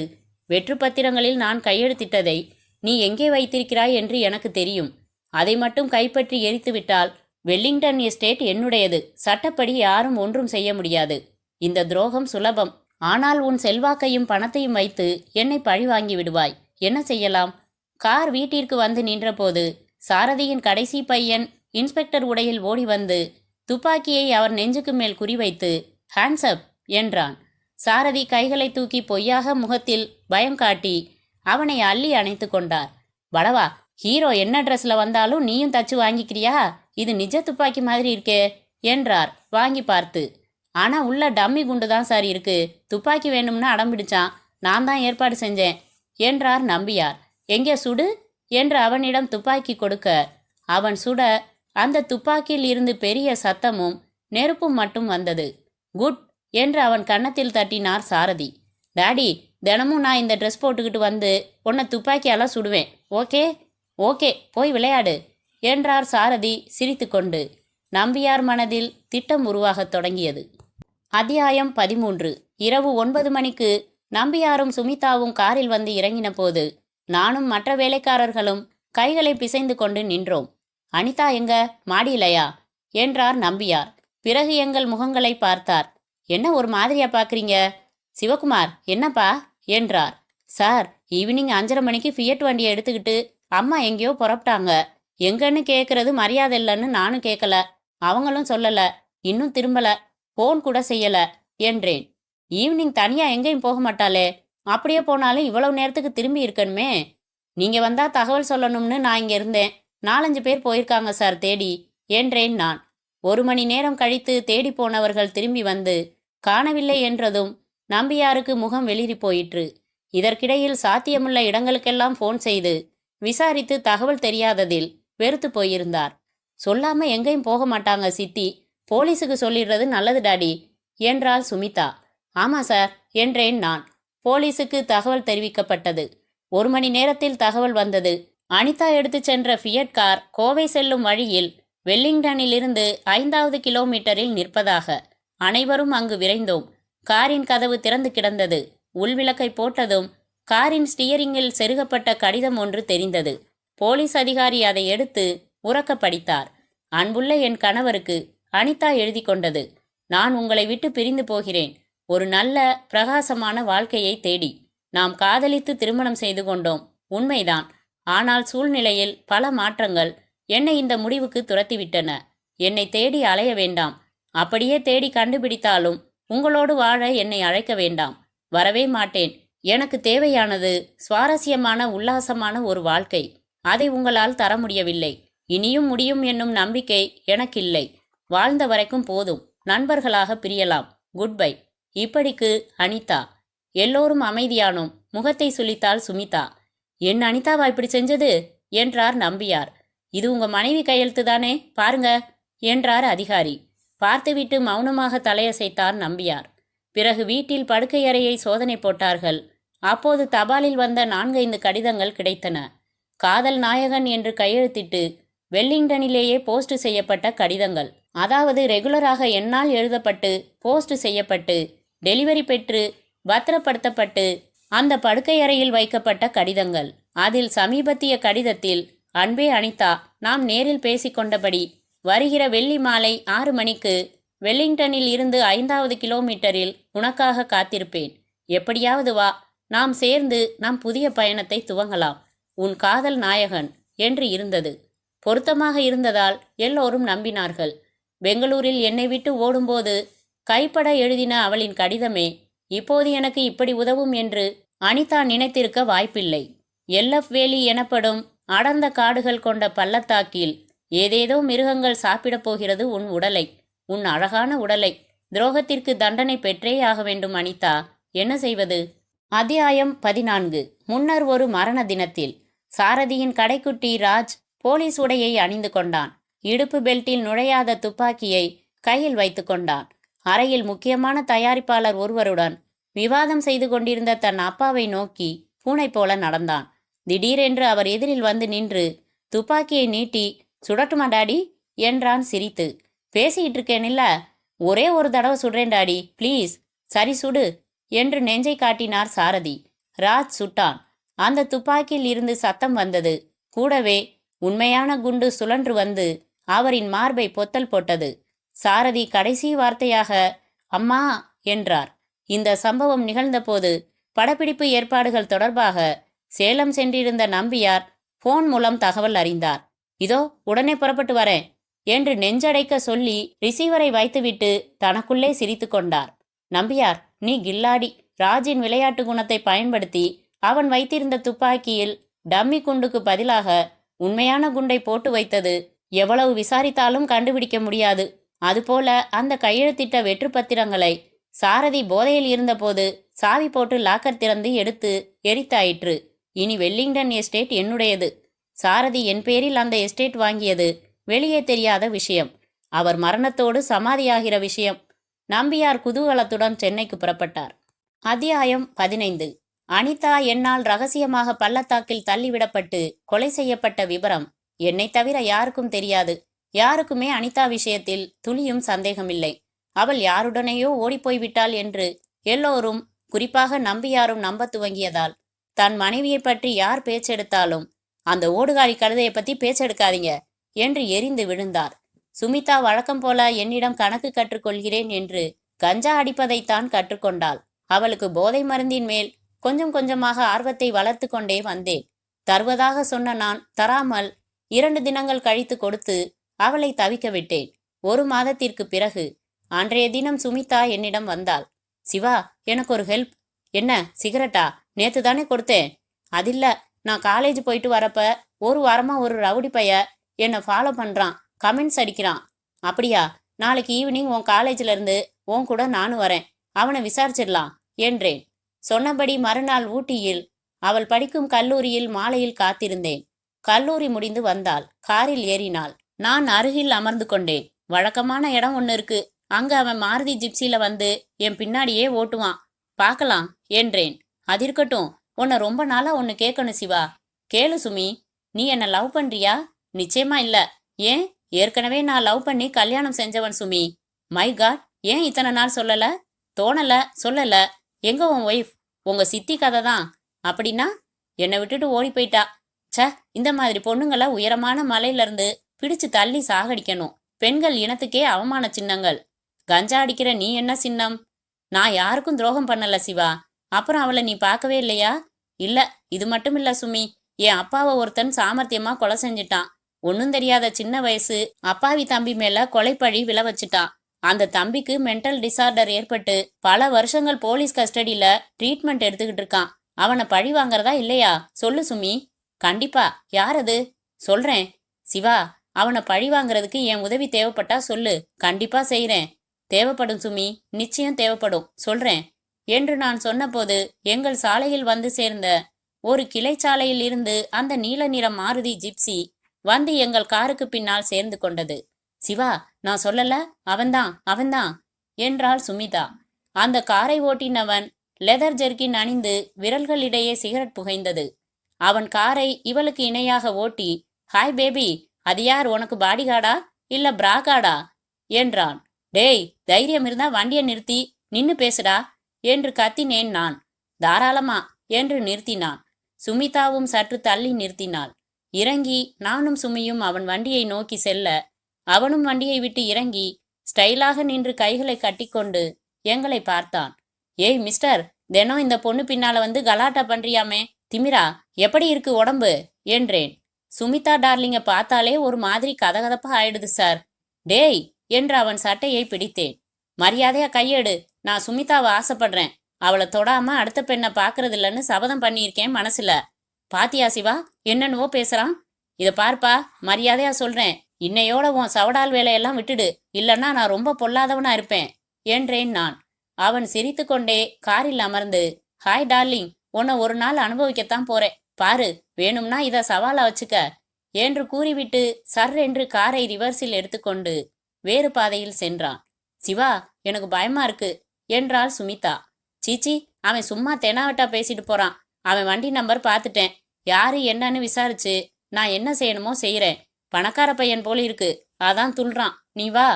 நாங்கள் புறப்பட்டோம். அத்தியாயம் 16. சுமிதா கல்லூரிக்கு போயிருந்த நேரம் நான் நம்பியாரின் எஸ்டேட் அலுவலகத்தில் அவரை தனியாக சந்தித்தேன். சார், உங்ககிட்ட கொஞ்ச நாளா ஒரு விஷயம் சொல்லணும்னு வந்து கோல் சொல்றதா நினைக்காதீங்க. உங்க பொண்ணோட எதிர்காலம் முக்கியம் இல்லையா என்று துவங்கினேன். என்னப்பா சொல்ற? நீ எது சொன்னாலும் அதுல ஒரு நியாயம் இருக்கும், தயங்காம சொல்லு. வந்து சுமிதா வர வர சரியில்லை சார், சில தப்புகள் பண்ணுது. சுமிதா செல்லமா வளர்ந்த பொண்ணு, கண்டபடி பணம் செலவு பண்ணுவா, விளையாட்டா பொழுத ஓட்டுவா, மற்றபடி தப்பு எதுவும் செய்ய மாட்டாளே. இல்ல சார், நான் எதேச்சையா அவங்க ரூமுக்கு போனப்பதான் பார்த்தேன். மாத்திரைகளும் இன்ஜெக்ஷன்களும் பவுடர்களும். அப்படின்னா போதை மருந்துகளுக்கு அவ அடிமை ஆகிட்டு வரா சார். மை காட் என்றார் நம்பியார். என்னோட வாங்க என்று அழைத்து சென்றேன். பங்களாவில் அவள் அறையில் சற்று முன் நான் டிராயர்களில் போட்டுவிட்டு வந்தவற்றை காட்டினேன். ஆச்சரியப்பட்டார். இதெல்லாம் கொண்டு போய் குப்பை தொட்டில போடு. சரி சார். வரட்டும் அவளை. சார், இந்த மாதிரி விஷயங்கள்ல ரொம்ப எச்சரிக்கையா கண்டிக்கணும் சார். வயசுக்கு வந்த பொண்ணு, எதுவும் ஏடாகுடமாயிடக்கூடாது பாருங்க. ரெண்டாவது, இந்த பழக்கத்துக்கு காரணம் யாருன்னு கண்டுபிடிக்கணும் சார். எனக்கு தெரிஞ்ச சுமிதாவுக்கு ஒரு பாய் ஃப்ரெண்டு இருக்கான். அவன் பேர் எனக்கு தெரியாது. நீங்க ஊர்ல இல்லைன்னா அவன் வந்துருவான். ஆனா பகல்ல இல்ல, ராத்திரிகள்ல 2 பேருமா சுமிதாவோட ரூம்லயே போதை மருந்து சாப்பிட்றாங்க. ஐயோ, இந்த அளவுக்கு ஆயிடுச்சா? சார், இன்னைக்கு காலையில நீங்க டைனிங் ஹாலில் சாப்பிட்டுக்கிட்டு இருக்கிறப்ப நாளைக்கு வெளியூர் போறதா சொன்னீங்களா? ஆமா. சுமிதா அந்த பையனுக்கு ஃபோன் செஞ்சு நாளைக்கு ராத்திரி வீட்டுக்கு வர சொன்னதை நான் கேட்டேன். ஒரு அதிர்ச்சி வைத்தியம் செஞ்சு பார்த்தா என்ன சார்? எப்படி? நாளைக்கு நீங்கள் ப்ரோக்ராம் படி ஊருக்கு புறப்பட்டு போங்க. ஆனால் ராத்திரி 10:30 மணிக்கு சரியாக ரகசியமாக வாங்க. சிட் அவுட் ஜன்னலை நான் திறந்து வைக்கிறேன். அது வழியாக உள்ளே போய் திடீர்னு உங்கள் பொண்ணு முன்னாடியும் அந்த பையன் முன்னாடியும் நில்லுங்க. அப்படியே ஆடி போயிடுவாங்க. போலீஸுக்கு ஃபோன் பண்ணுறேன் அது இதுன்னு மிரட்டுங்க, அவன் ஓடி போயிடுவான். இந்த மாதிரி ஒரு பெரிய அதிர்ச்சி வைத்தியம்தான் இந்த மாதிரி பழக்கங்களை நிறுத்த உதவும். நம்பியார் சில வினாடிகள் யோசித்தார். சிவா, நீ எதையுமே தீர்க்கமாக சிந்திக்கிற. இந்த வயசுலேயே முதிர்ச்சி. ஓகே, நீ சொல்கிறது சரின்னு படுது. அந்த அதிர்ச்சி வைத்தியத்தை கொடுத்துடலாம். நான் வெளியூர் போகிறேன். ராத்திரி திரும்பி வீட்டுக்கு வராமல் ஃப்ரெண்டு வீட்டில் காரை நிறுத்திட்டு நடந்து ரகசியமாக வந்து பார்க்குறேன். சிவா, இன்னொரு விஷயம், நீ நல்ல நேரத்தில் என்கிட்ட சொன்ன, இதோட நிறுத்திக்க. அவளுக்கு போதை பழக்கம் இருக்குன்னு வேற யார்கிட்டையும் சொல்லிடாத. கல்யாணமாக வேண்டிய பொண்ணு. என்ன சார், உங்கள் குடும்பத்து மேலே எனக்கு எவ்வளவு அக்கறை இருக்கு. நான் அப்படியெல்லாம் செய்தி பரப்புவேனா என்றேன் நான். மறுநாள் காலையில் நம்பியார் காரில் புறப்பட்டு வெளியூர் சென்ற கொஞ்ச நேரத்தில் என் ஏற்பாட்டின்படி நான் சம்பளம் கொடுத்து செட்டப் செய்த அந்த பணக்கார வேஷம் போடும் பையன் ஃபோன் செய்தான். சுமிதா ஃபோனை எடுத்தபோது அருகில் நானும் இருந்தேன். Hello darling, how are you என்றது தெளிவாக கேட்டது. பல்ல உடப்பேன் என்றாள் இவள்.